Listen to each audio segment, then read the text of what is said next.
Bishop గారు నేను చెప్పాలనుకున్నంత చెప్పారు. అయితే నాకు వారి కుటుంబంతో ఉన్న అనుబంధం, నేను 1985లో నేను ఒక సెక్యులర్ జాబ్కి రిజైన్ చేసి సేవకు వచ్చాను. మరి 86 నుండి వాళ్ళ పేరెంట్స్ నాకు పరిచయం పాకాల్లో. సో అప్పుడు నేను జైల్ మినిస్ట్రీ చేసేవాడిని. కాబట్టి నేను మదనపల్లి నుంచి చిత్తూరు పోవడానికి ఒకరోజు పాకాల్లో ఉండి అక్కడ పరిచయం తీసుకొని నేను చిత్తూరుకి వెళ్ళేవాడిని. సో అప్పటి నుంచి వాళ్ళు నన్ను ఆ రోజుల్లో ఆర్థికంగా చాలా సహాయం చేశారు. మరి వారి పేరెంట్స్ చాలా ప్రేమ కలిగిన వాళ్ళు. మరి వారు నన్ను చాలా ప్రోత్సహించారు.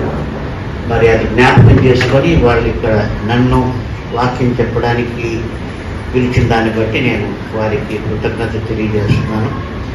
కాబట్టి ప్రభువునందు మీ ప్రయాసం వ్యర్థం కాదు అన్నటువంటి మాట మనం ఎప్పటికైనా నమ్మదగినటువంటిది.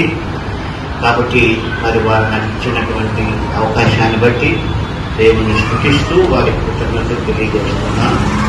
తర్వాత మీకు చెప్పే మాట ఏంటంటే, నేను ఎలాగో వాక్యాలు కంఠపాఠం చేస్తున్నాను కాబట్టి ఈ 50 ఇది అయిపోయినాయి. కాబట్టి మీరు ఎప్పుడు 2:1 జ్ఞాపకం చేసుకుంటే, కాబట్టి మనం విడిన సంగతులు విడిచిపెట్టి కొట్టుకొని పోకుండాన్నట్లు వాటి యందు మరి విశేష జాగ్రత్త కలిగి ఉండవలెను.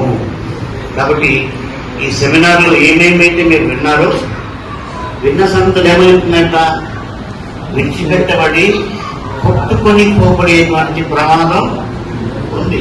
అదే చెప్పాడు, నిన్న సంగతులు విడిచిపెట్టి కొట్టుకొని పోకుండాన్నట్లు వాటి యందు మరీ విశేష జాగ్రత్త కలిగి ఉంటాం. కాబట్టి దేవుడు మీకు ఏం నేర్పించాడో వాటిలో మీరు జాగ్రత్త కలిగి ఉండాలి. ఎట్లా జాగ్రత్త అంటే, నాకంటే చిన్న తలంపు వచ్చింది. మనం దేని యందు జాగ్రత్త కలిగి ఉంటామంటే, విలువైన వాటిపైన జాగ్రత్త. ఇప్పుడు మీ కానుక ఇస్తారు, దాన్ని జాగ్రత్త పెట్టుకుంటారు లేదా?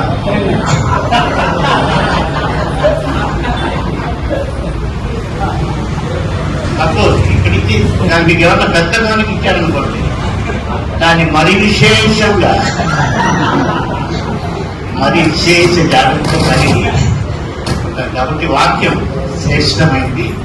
దేవుడు మీకు ఈ సెమినార్ గత కాలమంతా ఏమేమి నేర్పించాడు వాటిని ఒకసారి మననం చేసుకొని వాటిని విడిచిపెట్టకుండా కొట్టుకొని పోకుండా వాటి ఎంతో విశేష జాగ్రత్త కలిగి ఉండాలని కోరుకుంటున్నాను. God bless you.